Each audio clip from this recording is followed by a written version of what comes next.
from the blackest corners of your mind, they call, pulling you deep into shadow, twisting your senses, keeping you from sleep. It's time to face your darkest fears. This is Tales to Terrify.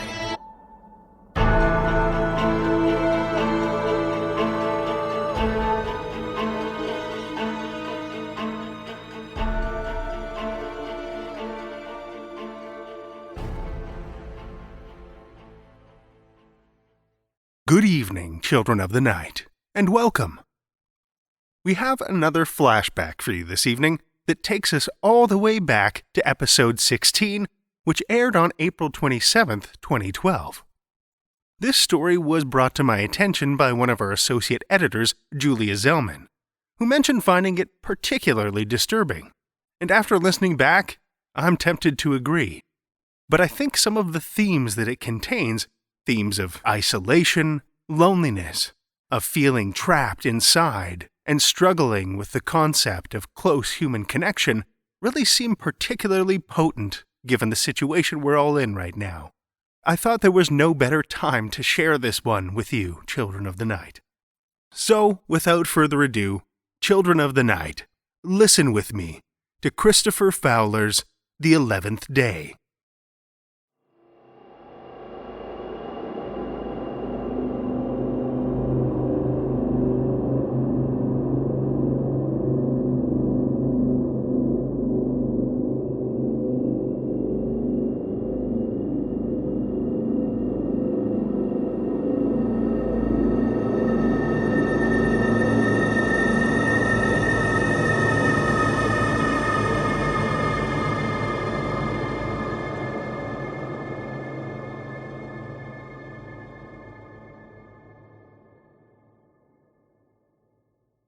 The first day.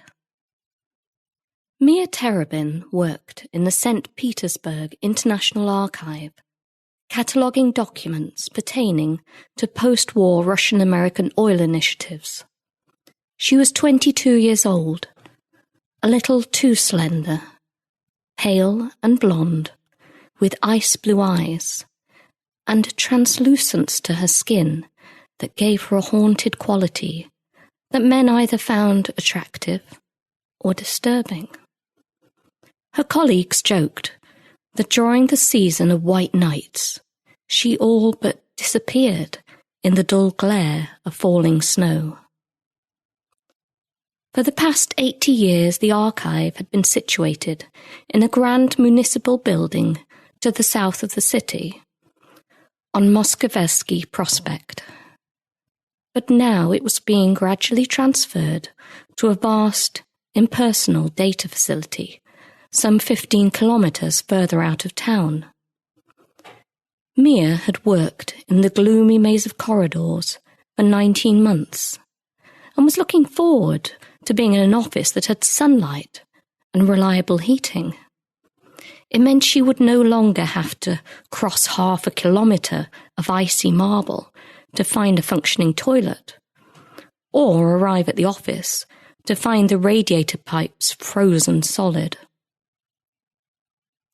The archivists with whom she worked were mostly older, unsociable academics from Moscow who had chosen the job so that they could work uninterrupted by the demands of normal life. Here they could hide themselves away with their documents in an isolated building that protected them from the intrusions of the world. At 6:48 p.m. on the last Friday evening in September, Mia cleared her desk, packed her suitcase, and locked her office. Masha and Andrei, her two colleagues, had moved to the new building at the end of the previous week. And although they had not been great friends, she missed hearing someone else's conversation, because there had been nobody left on the 7th floor, except a couple of young men who were being employed to check the contents of document boxes and tape them up, ready for removal. She never took the elevator because it was supposed to be unreliable. But she decided to do so tonight because the lights were out on the staircase and because she was wearing heels and the marble steps were treacherous. Usually she had boots or trainers to change into. But this morning she'd overslept and did not have time to pack her bag with everything she needed. When bad things happen, who is to say where their roots lie? In the days to come, Mia found herself saying, "If only I hadn't," and "Things would have been different if." She should have had an early night. She should have changed the batteries in her alarm clock. But later she realized that fate is simply an implacable predetermination, the disastrous consequences of destiny's journey.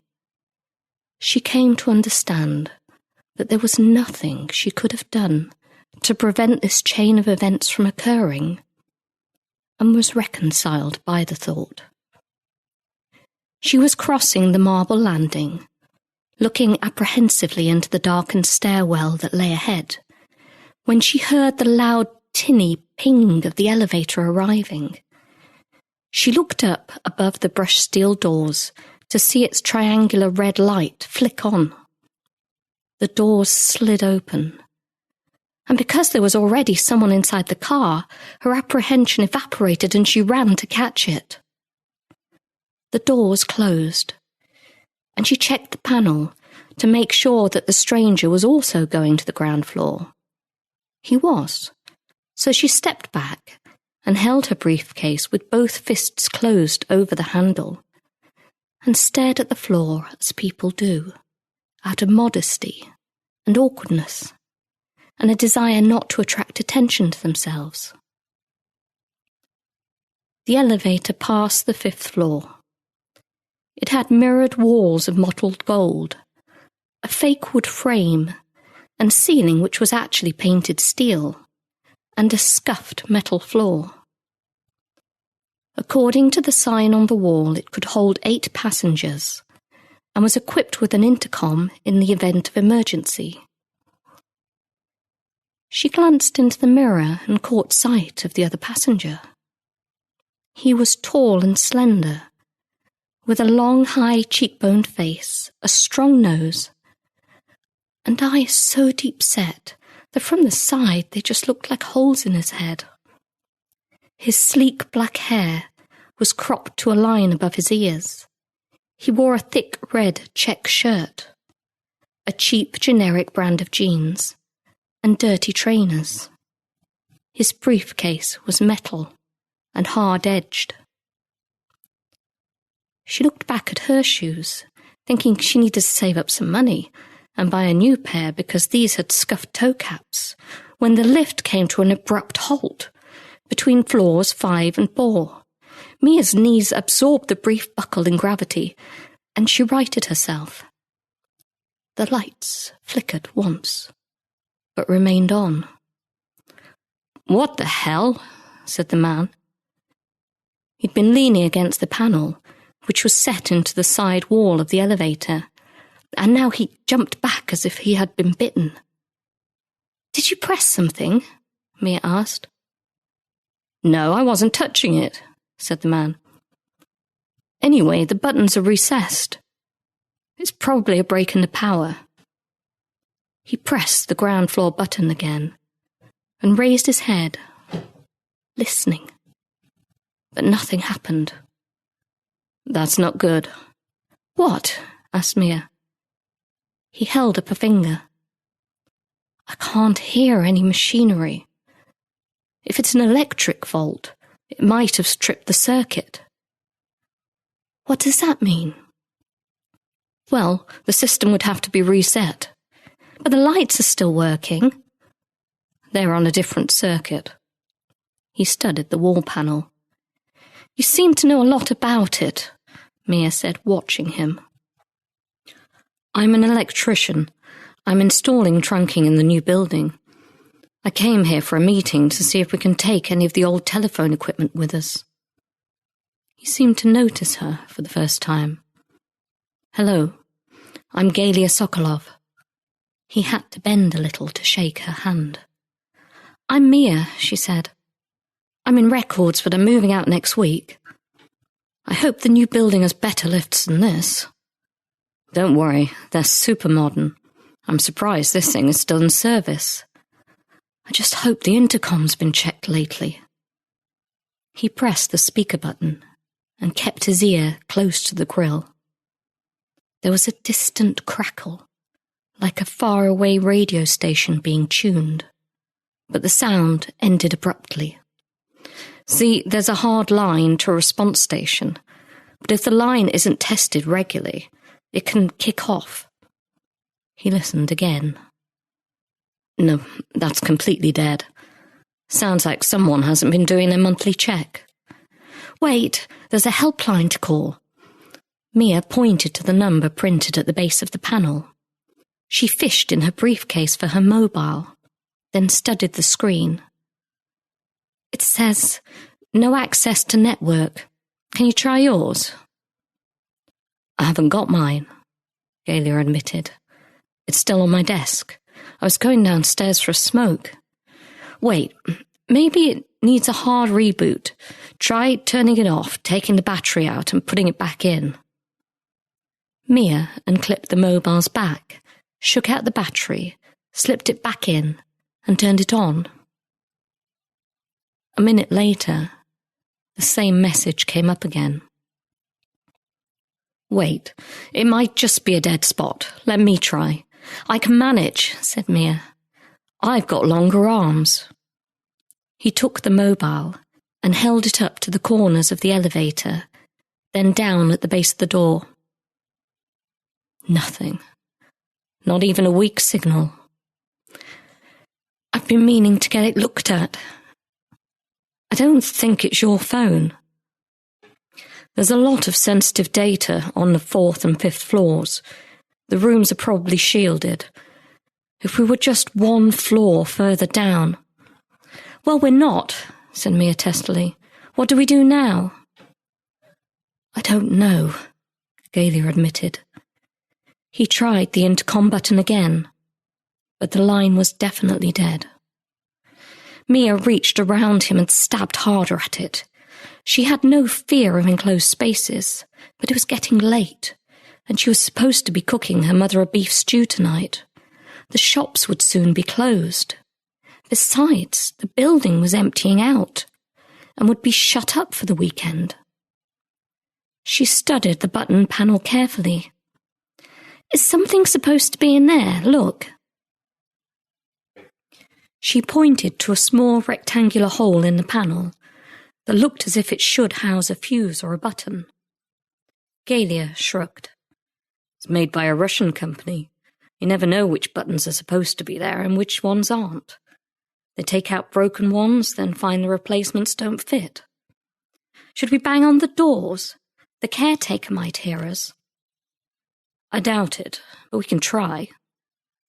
Galia balled his fists and pounded the doors hard. They shouted, directing their voices to the slender join in the far corner of the door. Galia produced a strong, loud bellow, but it made no difference. They took turns to shout for about an hour.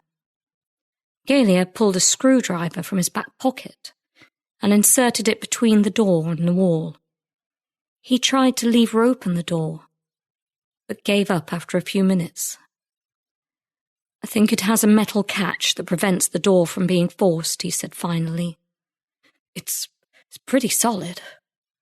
He sounded almost impressed. Mia sank back against the wall, frustrated and angry. "I suppose we'll just have to wait until someone comes," she said finally. "Someone will come," he told her. "We can't be the last ones out of the building." "What if we are?" "Then we'll be stuck here overnight. There are always people in the place on Saturday mornings. I sometimes get called in for the whole day. Hopefully we won't have to wait that long. Someone will come.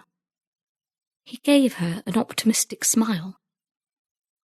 That was the first day. The second day. The contents of her briefcase were laid out neatly across the floor. They included an almost empty bottle of water. It was unsafe to drink from the taps at the archive. An apple, a nutrition bar, various pots and tubes of makeup, her useless mobile phone, its battery now almost dead, a comb, a nail file, and some documents she'd been planning to work on over the weekend. She separated the items with precision. "My mother has Alzheimer's," she said. "My brother thinks it's quite a useful disease. Sometimes he says he's been to visit her, and he hasn't, but she can't remember. She relies on me. But I don't suppose she rang anyone when I didn't turn up," she said. "Later today, my brother's supposed to look in on her. She'll tell him I didn't come, and he'll call me." "You think he'll figure out what's happening?" "I don't know. He's not very smart. Probably not. He'll just think I've gone to visit friends, and our mother forgot to tell him. I was due to look in on a colleague today, but Masha only has my mobile number." She studied the contents of her briefcase. "Okay, now it's your turn." "Are you okay?" Valia asked, concerned. "No, of course not. There's no point in panicking, is there? What have you got?" Galia sighed and began to sort through his case. He found a handful of boiled sweets underneath his papers. "Aha! A treasure trove. You've been holding out on me." "I didn't know they were there." He unwrapped one and passed it over. Mia examined it and made a face. "Yuck! Butterscotch." "Oh well, beggars can't be choosers." It was cold in the lift, but at least Mia had a thick fleece jacket to sleep beneath. Galia had curled himself up on the floor and dozed. It was 4:20 a.m. At 7:30, Mia awoke and saw the contents of Galia's case laid out at her feet like votive offerings. A screwdriver, a penknife, a pencil, some rubber bands, a tube of glue, a lottery ticket, a scarf, some unopened letters that looked like bills, an entry form for a marathon run. It wasn't a very inspiring collection of items. "I'm sorry," he said, sweeping them back into his case. "If I'd have known we were going to get stuck here, I'd have bought better equipment with him." "Look, you're an engineer." "Electrician. You must know what to do in a situation like this." "The lift is jammed because the brake shoes have come on, so there's no danger of us falling. They're programmed to spring out and lock into place if there's a power failure. But I think what happened here was a current surge that tripped the circuit breakers. The system is old. They probably have to be reset manually, and if there's no one around to do it, it doesn't get fixed. There's another possibility. Maybe somebody forced the door on one of the other floors. That would also cause the lift to stop. We can't call out on the intercom because the fixed line is dead. But there should still be an alarm, a light and a buzzer working somewhere, even though we can't hear it. We just have to stay calm and wait." "What if nobody comes? They're closing down the building." "Not yet. Not for good. There are people coming in and out all of the time," Galia assured her. "Those men with the boxes, they're bound to need to use the lift. They can't carry everything all down those flights of stairs." "But they're just temporary workers. They don't know who's in the building and who isn't. There's no reason why they should care. If the lift's not working, they'll find another way down. Maybe there's a goods lift. You worry a lot. That's what my mother says. What happened to your father? He died of lung cancer. His own fault, chain smoker. Do you have a boyfriend? No. Why not? I don't know. I never go anywhere where I'm likely to meet one. I'm always working. But you're very, very pretty. She gave him a cool look and raised a hand. Look, just don't, okay? This is not the time or the place. I'm sorry. It was just an impartial observation. Galia, I need to pee. Okay. He looked around. Finish the water in your bottle and use that. Shouldn't we save the water? We'll be out soon. It can't be much longer. Here, look. Now, we make a funnel from the plastic cover on my paperwork. He took out his penknife and expertly carved a small cone, neatly locking the edges together. She looked at it. That's amazing. What are you, a survivalist? Putin is a survivalist. I'm not a fan of the president. Quite right. Keep your shirt on. Face the door. She turned away from him and squatted, filling the bottle. Okay, he said when she finished. Now give it to me. She looked suspicious. Why? I'm getting rid of it. It'll start to smell. He pushed his weight against the door and carefully emptied the bottle down into the gap between the door and the floor. Let's hope neither of us need to do anything bigger. I doubt it. I've been on a diet all week. The apple and the nutrition bar are on my lunch from yesterday. Why are you on a diet? Have you seen what's happening to Russian girls? I didn't eat either. I forgot the time. I usually have sandwiches in my case. Try and get some sleep. There won't be anyone here before 9 at the earliest, not on a Saturday. Okay. She settled herself back in the corner of the elevator. This floor's hard.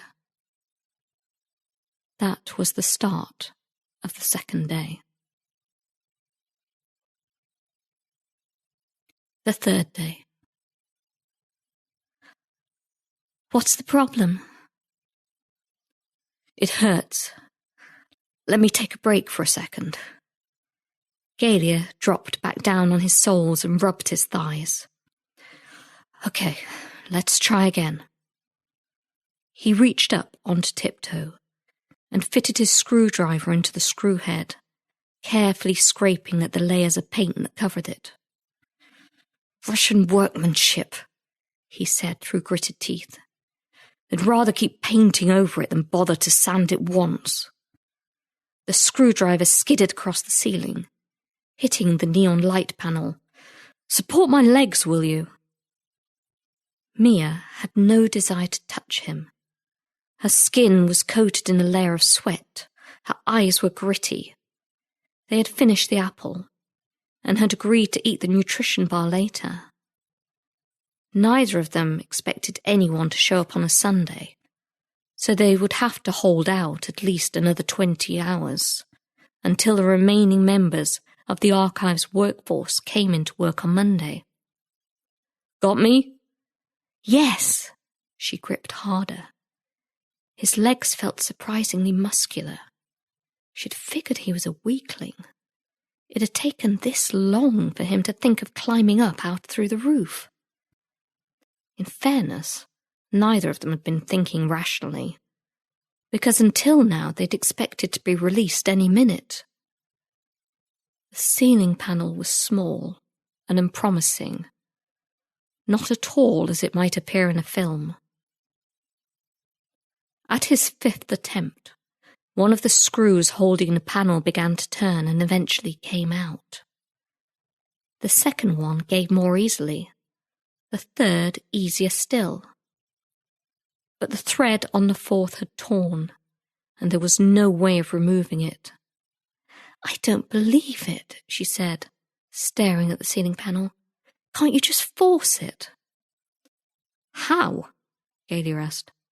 "I can't get any leverage up there." "Then let me try.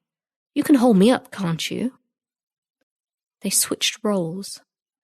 Once he had balanced himself, Galia raised her above his head, balancing her on his thigh. He let her hammer at the panel with the butt of the screwdriver.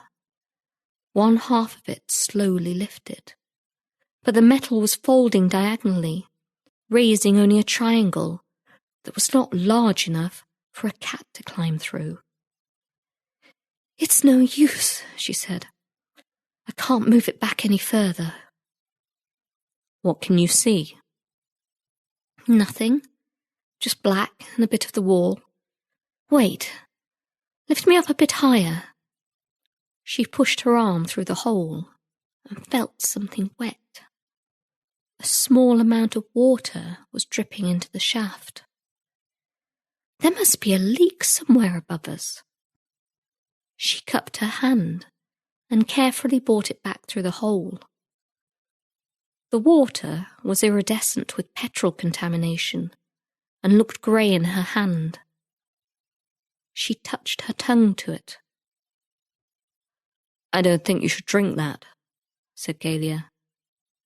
"We haven't got anything else. It's a bit brackish. Tastes like water, though. Take the lid off my facial cleanser and pass it up." He handed her the plastic lid, and she pushed her arm through the space once more, waiting for the cup to fill. "I heard about a cleaning woman in Samara who got stuck in a lift and survived for 30 days by drinking the water in her mop pail." He was exhausted from holding her so high and nearly dropped her. It was hard work and took several trips just to fill the little lid of her makeup case. "I hope I don't get sick drinking this," he said, eyeing her doubtfully as he sipped from the container. "So, how come you don't have a boyfriend?" She rolled her eyes and dropped down into the corner, retreating behind her furry coat. "I don't want to go into this, okay?" "Do you think we'll be on television when we get out?" "I don't know. I don't care. I just want to go home and see my mother." "It's weird that no one's coming to look for us." "They're not worried." "You usually go missing?" "No, it's just... We don't check in with each other much. I take turns caring for my mother. That's part of the deal." "What deal?" "My brother and I don't really get along, so we don't overlap our visits." She pulled the jacket tighter around her. "Anyway, you're always asking me questions. What about you? You live here." "I just moved here from St. Petersburg. I'm from Moscow, and before that, a small town you won't have heard of." "Do you have family here?" "You mean, am I married?" He shook his head, as if enjoying a private joke. "No, I don't have family, here or in Moscow. My father died. Mother's family emigrated. There's nobody left. There's nothing to say."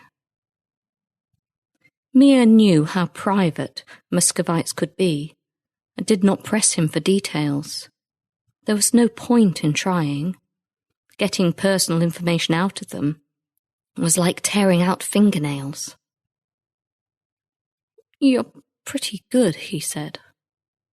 "What do you mean?" "No tears, no screaming fits, no tantrums. I mean, this is a pretty nasty situation, and you've handled it very calmly. That's impressive." "It doesn't mean I'm not having a very bad time. My back aches. I really need to walk around soon or I'll seize up. And I'm fighting the urge to scream. Could you try the door again with your penknife? I told you it won't work. The thing's a cheap knockoff. I'll only snap the blade. Just try it again for me. Galia opened out the longest blade of the imitation Swiss Army knife and inserted it into the narrow gap at the edge of the door. Gently leaning his weight against it, he pushed. After a minute, there was a crack, and he swore, snatching away his blooded hand. The blade clattered to the floor. Mia jumped to his side. What happened? The damn thing broke. I told you it would. He sucked at the heel of his hand. Show me? It's okay. He pulled away, dripping blood. She could tell by now that he hated to be touched. It was odd, considering how small the space was, that they'd shared so little intimacy, not a hug of comfort, little more than the accidental brush of a hand. Last night, while she had been forced to defecate into a plastic makeup bag, they had shifted to the far corners of their cell, in denial of their own humanity. It's just a surface cut. He shook his hand out, turning aside. She noticed that he hardly slept. Whenever she dozed, her last sight was of him watching her. Why won't you let me touch you? I don't need to be comforted. I know how to handle a cut. I'm not saying you don't. It's just you won't let anyone help you. I don't like being fussed over. By anyone or just me? Go back to sleep. Well, we'll be out of here in the morning, she pointed out primly. Then you won't have to worry about me after that. The fourth day. Something had gone wrong. It was 10 a.m. There should have been people in the building by now, but they had not heard a sound, and it had become cold in the lift. The main boilers are in the basement, said Galia. It's always hot down there. I think they've been saving money by turning off the heat to the occupied floors. It's a stupid system. Why can't we hear anyone? Mia asked. Someone must have noticed by now that the lift is stuck. The 4th floor has been cleared. Maybe the 5th as well, I don't know. I never have to go there. Me neither. I don't see many people going in and out of the building, but I figure there has to be staff still working on other floors. Maybe not. Maybe they managed to clear the building on Friday, but even that shouldn't make a difference. There must still be people here, and everyone has to pass the elevator bank. I don't know, said Mia wearily. Nobody tells me anything. I'm just a junior. I can't shout any more. I have no voice left. It was true. Both of them were now speaking in hoarse whispers. She threw a desultory kick at the door, but as usually it barely registered the sound. Some things built by Russians were liable to fall to pieces overnight, and others were built to last a century. It appeared that the lift belonged in the latter group. Are you hungry? No, not really. I feel spaced. But then I've been on a permanent diet for the last 3 years. I'm used to feeling like this. I'm thirsty, though. Can I climb up again? Galia rose and waited for Mia to get to her feet. He allowed her to climb up on his bent leg, noting that she seemed to feel lighter, but perhaps that was his imagination. He was still uncomfortable about physical contact. She reached through the bent panel with her cup and waited for water to drip, but none came. It stopped, she called down. Maybe the leak was fixed. Or maybe it only leaks when the heating system is turned on. The heat might expand the pipe joints and cause them to leak. She lowered herself back down. I can't believe you bought nothing to eat in that tool case. I didn't know this was going to happen. Try the intercom again. I've tried it 100 times, Mia. She gave him an odd look. That's the first time you've used my name. Well, I like to get to know people first. He gave a small smile. She laughed. It felt good to laugh again. She had to fight to stop it from turning into tears. The 5th day. I think it stinks in here, she said, lolling her head to one side and looking at the plastic sack of shit in the corner. I mean, I can't smell anything, but it must stink, mustn't it?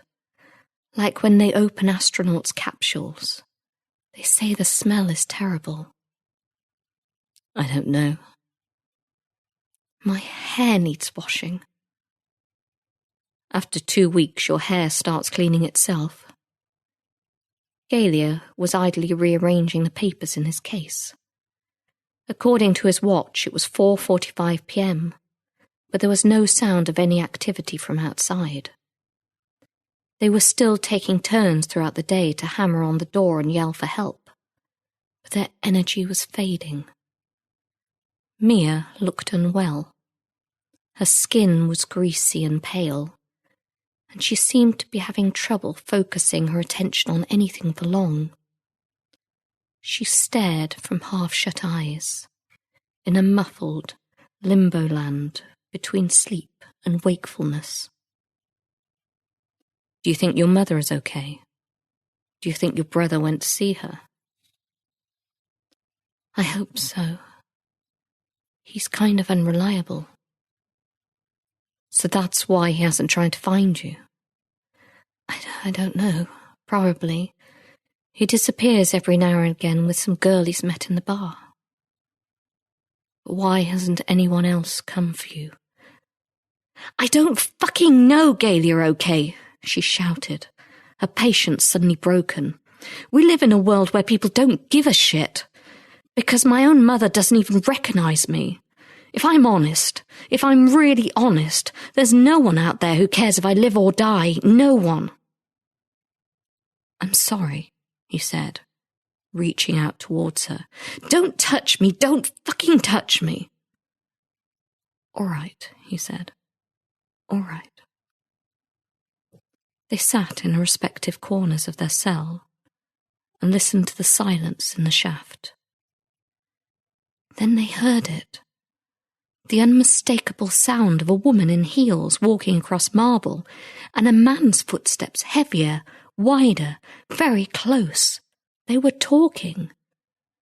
Their conversation faded and grew in a fluctuating wavelength. Galia pressed his ear to the door. Mia tried to get to her feet, but had to be assisted. Help! We're in here! We're inside. Call someone, please help us. They kicked against the door with their heels, then listened. The voices and the footsteps had stopped. Were they looking at the elevator, trying to hear who was inside? They called and hammered and listened. But there was nothing more from beyond the steel walls.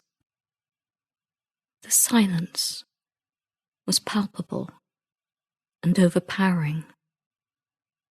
What's wrong with people? She said, sliding slowly down the mirrored wall. What the hell is wrong with these people?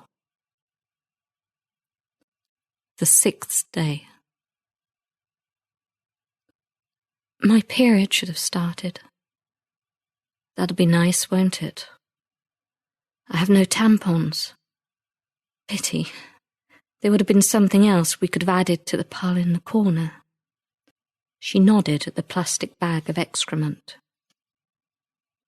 Your period can stop in times of stress, he said. I read that somewhere. Know a lot about women, don't you? She asked belligerently. When was the last time you went with a girl? Have you even had a girlfriend? He looked down at the floor between his knees. It's none of your business. Really? We've spent a lot of time together, and you ask plenty of questions about me, but you never talk about yourself, beyond the fact that you resented your mother remarrying and moving to France. Do you even like girls? Of course I do. His voice was barely a whisper. I love them. Well, I would have thought this was a perfect opportunity for you to get to know one really well. But all you do is stare at me. I've seen you watching me when I'm trying to sleep. I don't have anything to say.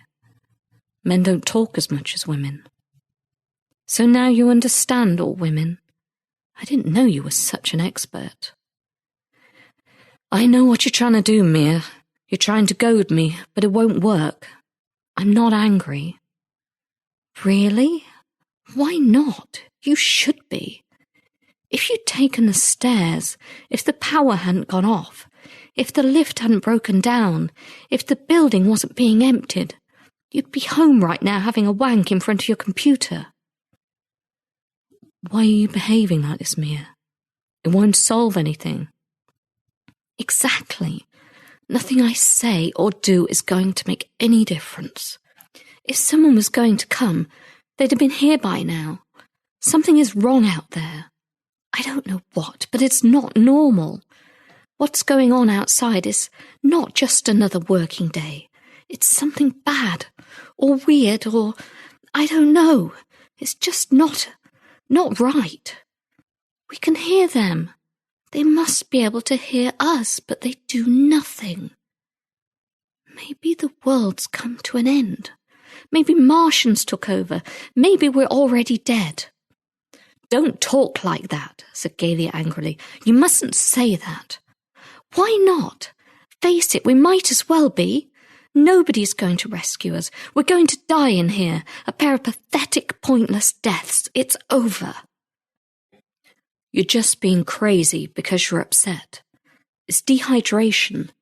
Our bodies are made up of 2/3 water. We need it for circulation and breathing and to build energy. If you're losing more water than you're taking in, you dehydrate. But it's cold in here.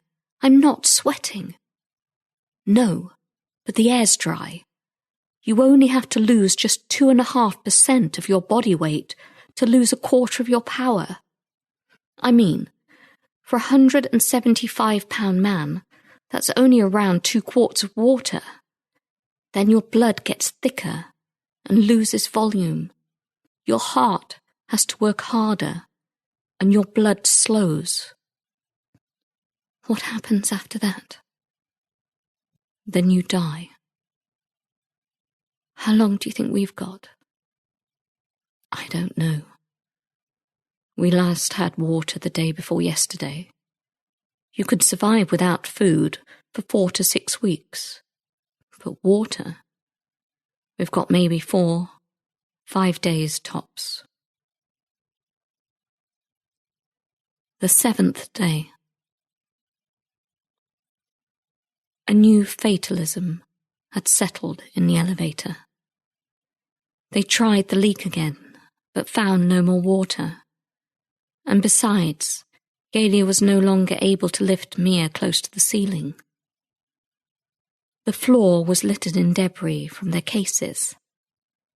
Everything had been torn up and examined for the possibility of providing nutrition. The door was covered in scratches, but they had not been able to move it even 1/4 of an inch. Occasionally they heard a noise outside that might have been a person or a rat. It was hard to tell the sounds apart from each other. Mia could no longer think clearly. Her thoughts were a jumble of faded memories and half-formed notions. In her lucid moments, she thought of her mother, alone in her apartment without food, not remembering how to use her telephone, and of her brother out somewhere, partying with some crazy girl, oblivious of his responsibilities. Then she would drift into the world of her imagination, remembering her childhood at the red-walled apartment in Kurovsk, her grandmother's patient smile, the puppy that died of distemper at Christmas.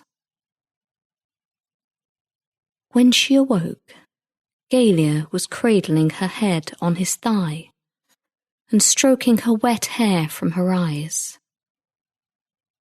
"What are you doing?" she asked.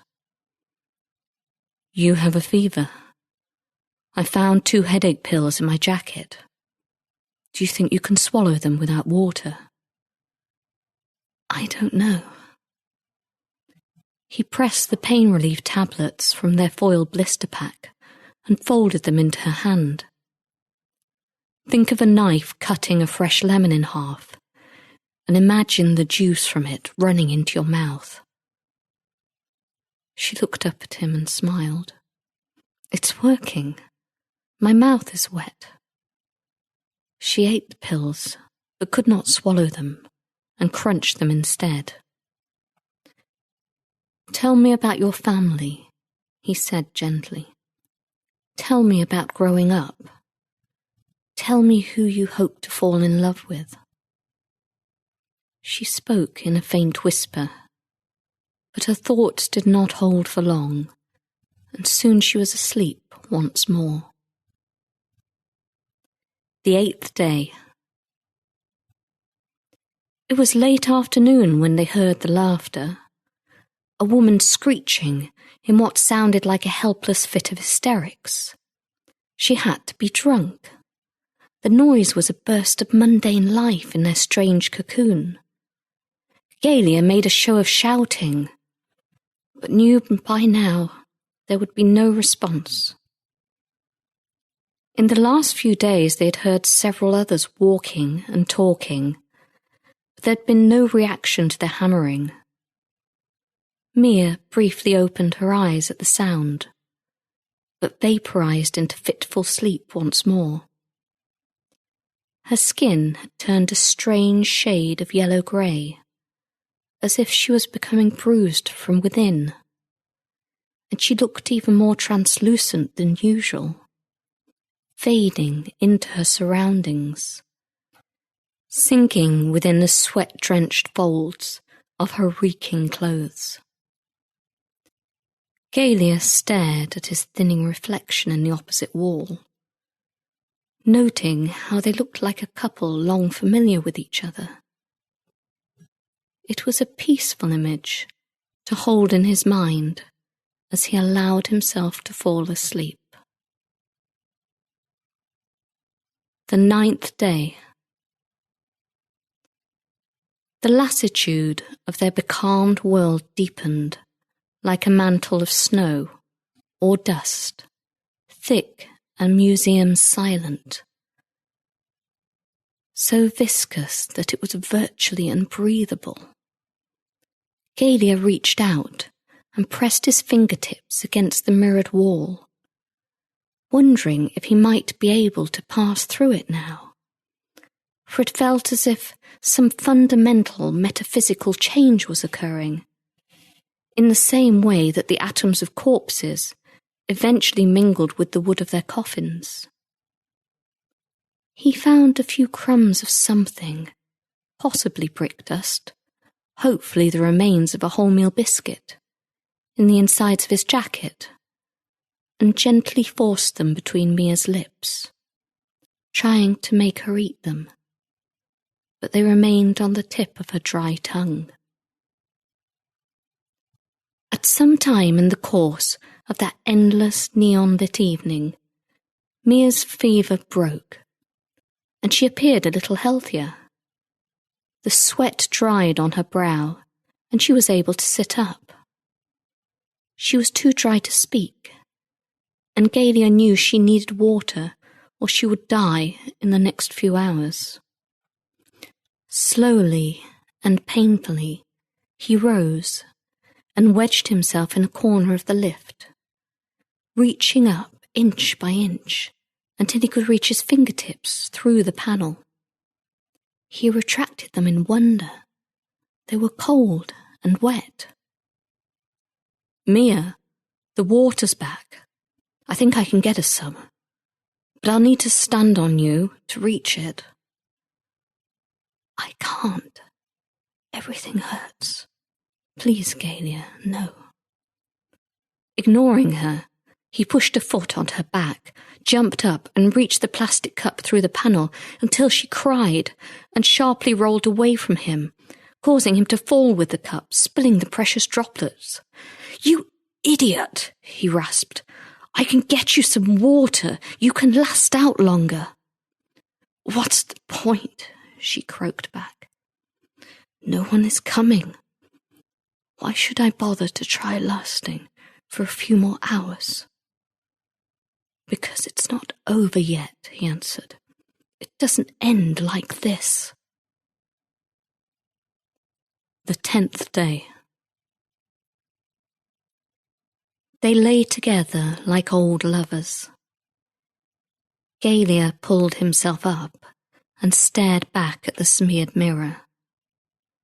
Mia was curled over him, with her arm around his waist. They looked posed, as if they were having a portrait painted. He listened to her soft, shallow breath, and then at the distant thumping on a floor somewhere above them. With infinite patience and care, he arranged her hair back over her ears and forehead and adjusted the coat that was her bed, so that she looked like any normal girl, asleep in her partner's arms. Even though her eyes were sunken and her lips were the colour of paper, she was beautiful. After a few minutes, her eyes opened slowly, and she saw him. She managed a faint smile. "Hello, you." "Hello." "You're always there." "Yes, always here." "I was dreaming of fruit and chocolate. The chocolate was so real I could smell it. And there was a great lake of fresh water."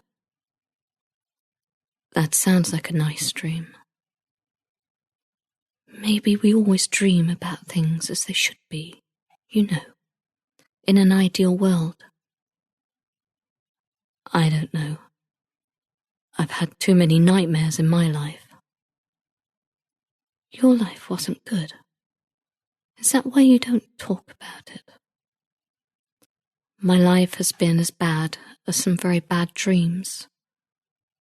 But that's what nightmares are for. They prepare you for the world." "I'm sorry." "Don't be.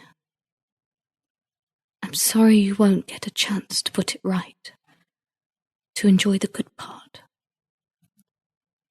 "You think every life has a good part?" "It must do.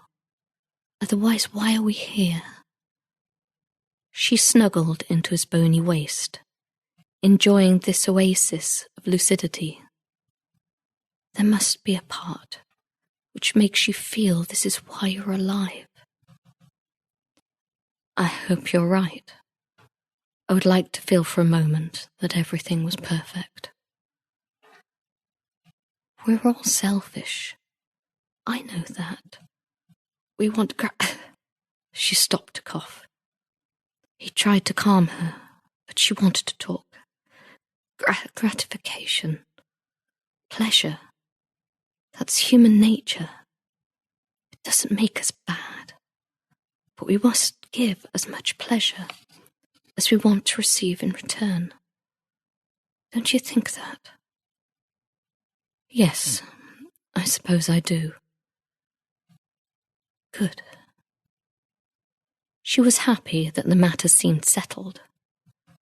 There was no point now in talking of escape, or rescue, or survival.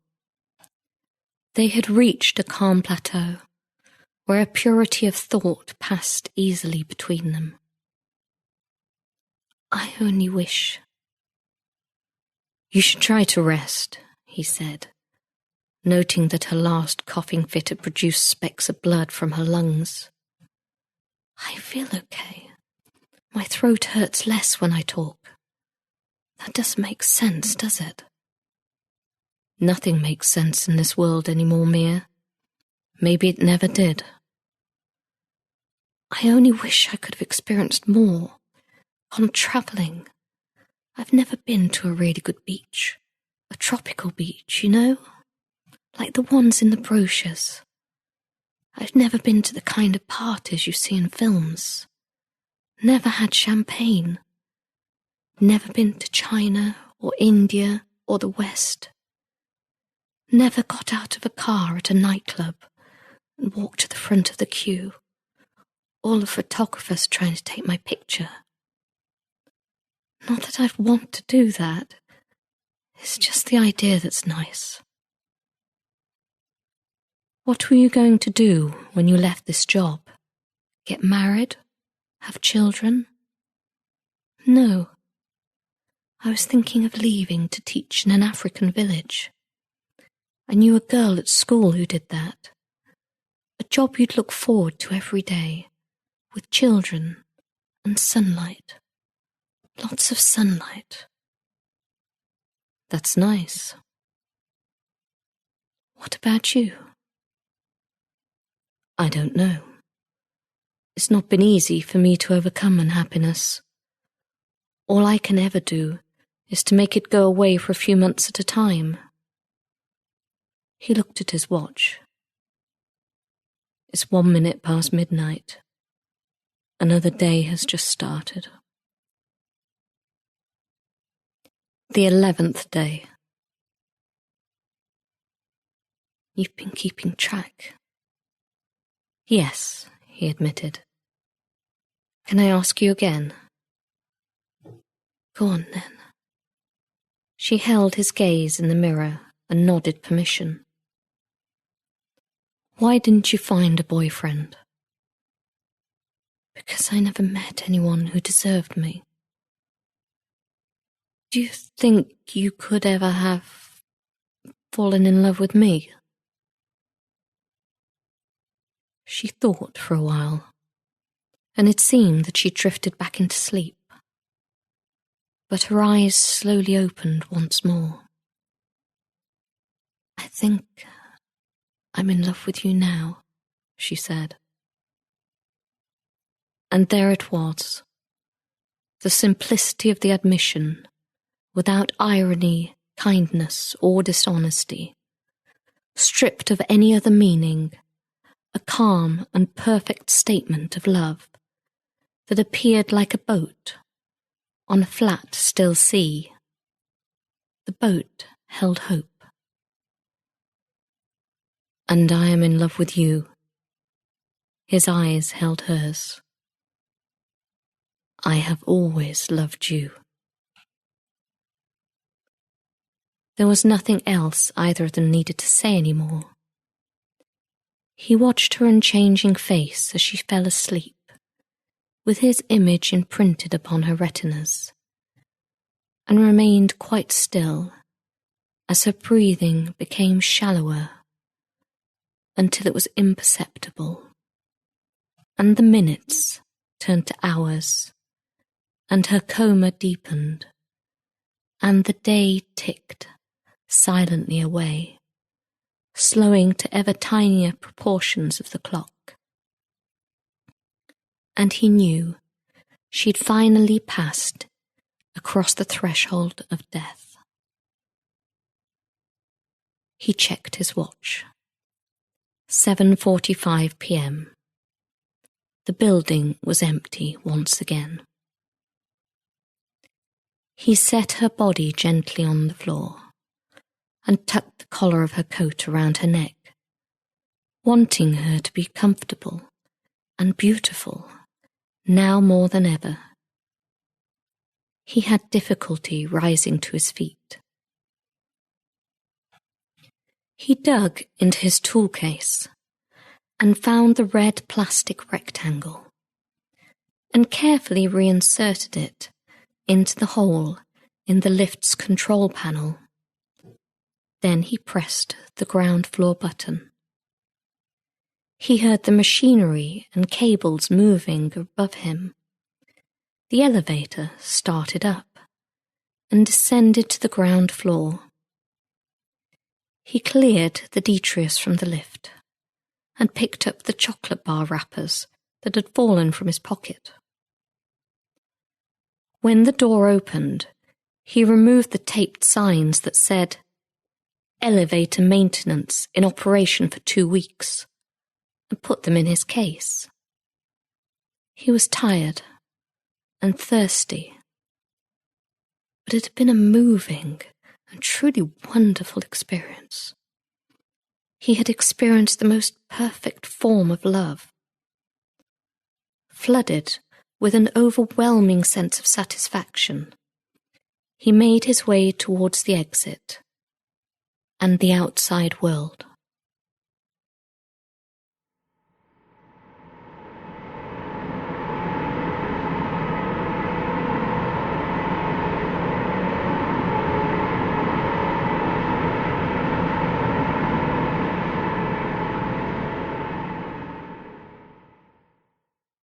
That was Christopher Fowler's The 11th Day, as read by Kim Lakin-Smith.